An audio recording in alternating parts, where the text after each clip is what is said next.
너무 죄책감이 들고 아이한테 미안해지고 내가 못된 엄마 같고, 그런데 제가 관점을 바꾸자 놀라운 일이 일어나기 시작했어요.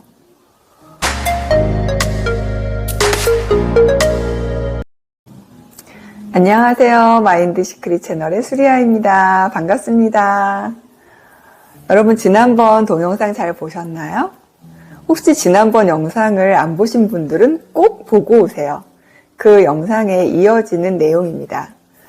지난번 영상에서 설명드린 것처럼 모든 것은 무한한 가능성의 파동 상태의 에너지로 존재하다가 우리 관찰자의 관측에 의해서 물질화되게 되어 있죠. 그래서 저는 이 관찰자 효과에 엄청 큰 감명을 받았고요. 이것을 현실에 적용해서 현실을 기적적으로 바꾸는데 성공을 했습니다. 제가 이 현실을 바꾼 사례들이 굉장히 많은데 오늘 소개해드릴 사례는 제가 딸을 위기에서 구한 사례예요. 혹시 아이를 키우지 않기 때문에 본인의 관심사가 아니라고 지금 나가시려는 분들은 잠깐 멈춰주세요. 사실 우리는 모두가 아이를 가지고 있어요. 성인이든 아이든 사실 내면에 우리는 내면 아이라는 존재를 가지고 있는데요. 어렸을 때 부모에게 상처받은, 그래서 한계 설정을 당한 내면 아이들 누구나 내면에 가지고 있습니다. 이게 오늘 제가 설명해 드릴 사례를 통해서 자신의 내면 아이를 재양육할 수 있는 힌트를 얻게 되실 거예요. 이 자신의 내면 아이를 재양육하게 되면 인생이 달라집니다. 그러니 집중해서 들어보세요. 제 큰딸의 사례인데요. 제 큰딸은 초등학교 때는 공부를 그냥 그럭저럭 했어요. 반에서 10등 안에 드는 정도, 대부분 90점대 점수를 맞고 국어만 80점 정도 맞았었는데, 아이가 중학교 들어가서 시험을 보고 집에 왔는데 막 울면서 온 거예요. 그래서 무슨 일이지 하고 물어보니까 수학을 제외하고는 다 60, 70점대 성적을 받아온 거예요. 왜 그랬을까 하고 같이 문제를 살펴봤더니 문제를 다 잘못 읽었더라고요.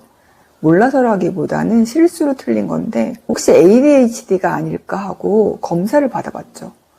그런데 ADHD가 아니라 의외로 난독증이라는 진단을 받게 된 거예요. 깜짝 놀랐죠. 저희 아이가 좌뇌 기능이 극도로 저하되어 있고 우뇌 기능만 활성화되어 있어서 낮에도 그런 수면 상태, 뇌파 상태를 유지하고 있고 식약적 난독증이 심해서 첫 번째 줄을 읽다가 갑자기 중간으로 건너뛰거나 마지막 줄로 건너뛰는 등 제대로 문장을 읽을 수 없는 상태라는 거였어요. 그리고 유치원에도 미치지 못하는 읽기 능력을 가졌다는 진단을 받게 되었죠. 하늘이 완전 무너져 내리는 느낌이었어요. 제가 약국을 운영한다고 아이들에게 너무 신경을 못 써서 아이가 이 지경인 거를 중학교 때야 발견했다니. 너무 죄책감이 들고 아이한테 미안해지고 내가 못된 엄마 같고 그런 감정적인 고통이 막 몰려왔죠. 맞벌이 하시는 엄마들은 제 마음을 이해하실 거예요. 사실 맞벌이 하는 엄마들은 일과 아이 양육 사이에서 참 갈등이 많잖아요. 저도 그랬는데요. 그런데 제가 그렇게 괴로워하고 있을 때 아이도 상태가 더 나빠진다는 걸 알아차리게 됐어요. 그래서 다시 생각의 전환을 가졌죠. 제가 관점을 바꾸고 다시 힘을 내기 시작했습니다. 아이에게 이렇게 얘기했어요. 너는 다른 친구들보다 자뇌 기능이 떨어져서 읽기 능력이 부족하긴 하지만 그 대신 다른 친구들보다 우뇌 기능이 월등하게 뛰어나기 때문에 너의 장점이 분명히 너를 성공시킬 거야. 아인슈타인, 에디슨, 다빈치도 어렸을 때 난독증을 알았는데 커서 그렇게 위대한 위인이 됐잖아. 난독증이 있는 사람들이 뛰어난 직관력과 창의성으로 크게 성공할 수 있는 잠재력을 가지고 있기 때문에 너는 분명히 크게 성공할 거야. 너는 평범한 사람이 아니라 뛰어난 직관력과 창의성으로 위대한 사람이 될 거야. 이런 식으로 계속 희망을 주고 동기부여를 해줬어요. 그리고는 아이와 함께 유치원 수준의 동화책부터 다시 읽기 시작했고요. 그리고 두뇌클리닉에서 자운의 통합훈련을 같이 했습니다. 그런데 제가 관점을 바꾸자 놀라운 일이 일어나기 시작했어요. 아이는 점점 읽기 능력이 향상되더니 1년 후에 제 진단을 받았을 때는 읽기 능력이 고등학교 1학년 수준까지 올라가 있었죠. 그 두뇌클리닉 원장님이 이렇게 단기간에 바뀐 친구는 처음 봤다면서 정말 놀라운 기적적인 사례라고 얘기했을 정도였습니다. 제가 만약에 그때 아이의 단점에 집중하고 부정적인 미래만 계속 관측했다면 어떻게 되었을까요? 그때 제 머리에 떠올랐던 아이가 학교에서 부적응하고 계속 성적이 떨어져서 학교를 제대로 못 다닌다거나 아니면 정상적인 사회인으로 성장하지 못할까봐 걱정했던 그 일들이 일어났을 수도 있죠. 그러나 저는 그때 벌어진 사건에 대해서 가장 최상의 시나리오를 관측했습니다. 아이가 가진 난독증의 가장 큰 장점이 창의력과 직관력이고 그것으로 성공한 사람들을 찾아서 롤모델을 삼아줬죠. 그러니 아이는 에디슨, 아인슈타인, 다빈치와 같은 창의적이고 위대한 인물이 될 거라는 것을 매일 세뇌를 시킬 정도로 얘기를 해줬어요. 이 아이의 무한한 가능성의 미래 중에서 가장 좋은 미래를 선택해서 지속적으로 관측해줬더니 결국 아이는 2년 후에는 반에서 1등 하는 정도까지 성적이 올라갔고 그리고 많은 우여곡절, 난관을 거치기는 했지만 의대에 입학하고 의대에서도 장학생이 되는 정도로 우수한 수재가 되었습니다. 여러분 어떻게 생각하시나요? 이게 과연 그냥 우연히 일어났을까요? 우연히 일어나기에는 너무 극적인 효과죠.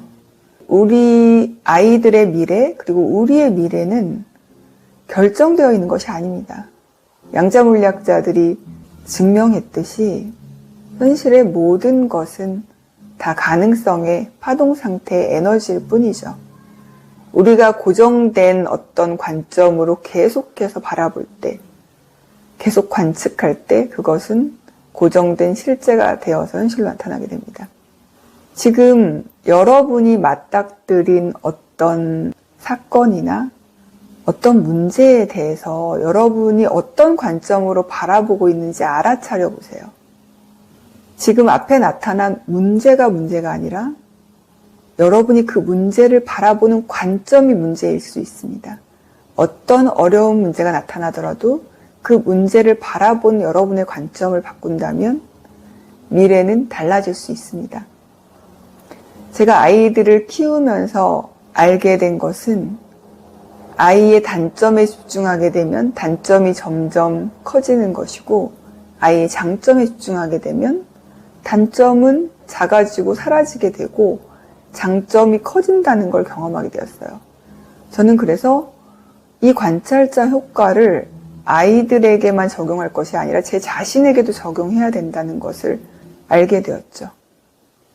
그래서 아이들을 성공시킨 것처럼 내 자신에 대해서도 기존의 부모로부터 받았던 그 부정적인 생각 패턴을 바꾸고 스스로의 장점과 가능성을 보게 되면서 저도 이렇게 달라지게 된 것입니다. 저는 예전엔 정말 자신 없고 뭐든지 못한다는 의식만 가득했던 사람이에요.